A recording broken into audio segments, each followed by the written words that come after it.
दीपक में फूल बने तो ये 3 काम शुरू करते हैं। दैवीय शक्तियों को आना ही पड़ेगा। हेलो दोस्तों, कैसे हैं आप सब? आप सभी का स्वागत है आपके अपने यूट्यूब चैनल श्रेयान की श्रेयांसी में। अगर आप लोग चैनल पर नए हैं तो चैनल को सब्सक्राइब कीजिए, वीडियो को लाइक कीजिए, कमेंट कीजिए। चलिए आगे बढ़ते हैं। दीपक में अगर फूल बनता है तो तुरंत ये 3 काम शुरू कर दीजिए। ये 3 काम करने से आपकी किस्मत बदल जाएगी और भगवान की कृपा आप पर होगी। जो दिक्कतें आपकी चल रही हैं वो ख़त्म हो जाएंगी। आर्थिक रूप से आप मजबूत होंगे। साथ ही आपकी जो भी इच्छा है पूर्ण हो जाएगी और भगवान आपके घर में वास करेंगे। दीपक में फूल बनना। दीपक में फूल कब बनता है और क्यों बनता है? देखिए, जब भगवान आपको कुछ संकेत देते हैं, खास तौर पर आपकी पूजा स्वीकारते हैं, तब आपके दीपक में फूल बनते हैं।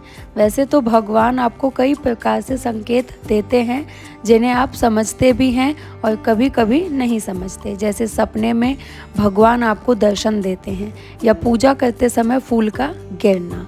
आपको भगवान के बार बार दर्शन होते हैं। आप जब भगवान को देखते हैं तो कभी कभी ऐसा लगता है भगवान आपको देखकर मुस्कुरा रहे हैं। आपकी मनोकामना पूर्ण हो जाती है। दीपक में जब फूल बनता, जब आपको दर्शन होते हैं, इस प्रकार से वो आपको दर्शन देते हैं। पर जो दीपक में फूल बनने का संकेत ये अधिकतर साधकों को और जो भगवान को बहुत प्रिय होते हैं उनको दीपक में दिखाई देता है।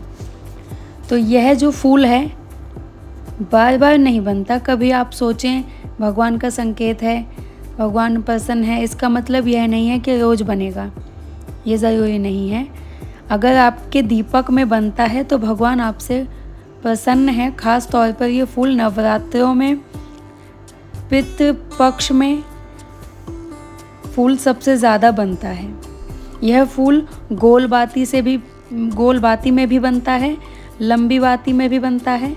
कभी आपको कमल के फूल जैसा लगता है, कभी गुलाब सा, कभी सूर्य की आकृति दिखती है, कभी नेत्रों की आकृति, कभी आधा चंद्र नजर आता है और कभी खड़ग, तलवार बनी हुई। और यह आपका अलग अलग देवताओं की ओर संकेत करती है। जैसे फूल बनता है तो आप अगर माता रानी की पूजा करते हैं तो पुष्प बनता है। अगर खड़ग बनता तो माता काली की पूजा करते हैं तो तभी बनता है।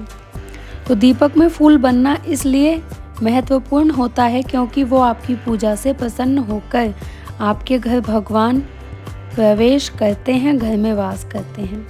तो अगर आपके दीपक में भी फूल बनता है तो आप भी शुरू कर दीजिए ये 3 काम।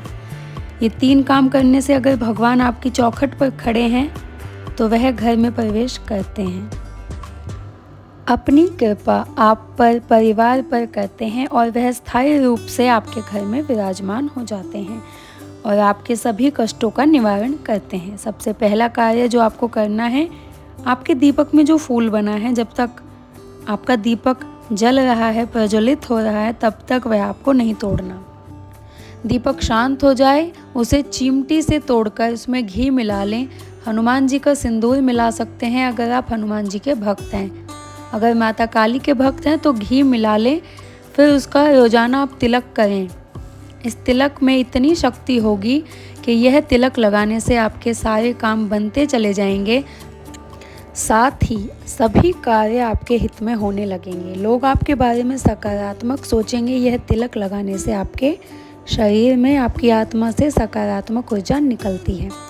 दूसरा कार्य जो आपको करना चाहिए वो आपको मंत्र जाप, कोई 40 सहस्त्र नाम का पाठ आपको शुरू कर देना है।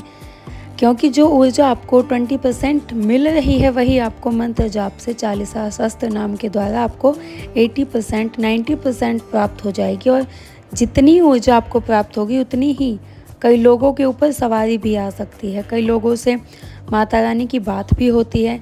तीसरा कार्य जो आपको करना है वो कार्य है, आपको भोग देना चाहिए भगवान को। क्योंकि जितनी भी योनियाँ होती हैं सभी भोग से तृप्त होती हैं, चाहे वो कोई भी योनि हो।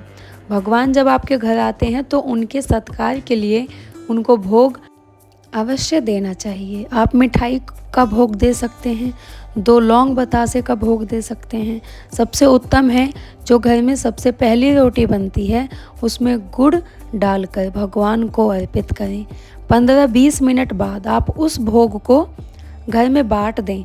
एक बात का ध्यान रखें, जब भोग लगाएं तो आप आंखें बंद करके भगवान का ध्यान करें ताकि वो भोग ग्रहण कर सकें। और इन तीनों कार्यों को करने में आपके घर में सुख समृद्धि आएगी, आपके ग्रह कलेश कटेंगे, आपकी सभी परेशानियों का निवारण होगा और आप आध्यात्मिक जीवन की ओर बढ़ेंगे।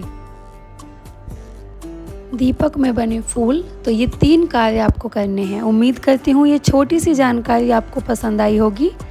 मैं आपके लिए ऐसी और नई जानकारी लेकर आऊँगी। तब तक के लिए राधे राधे।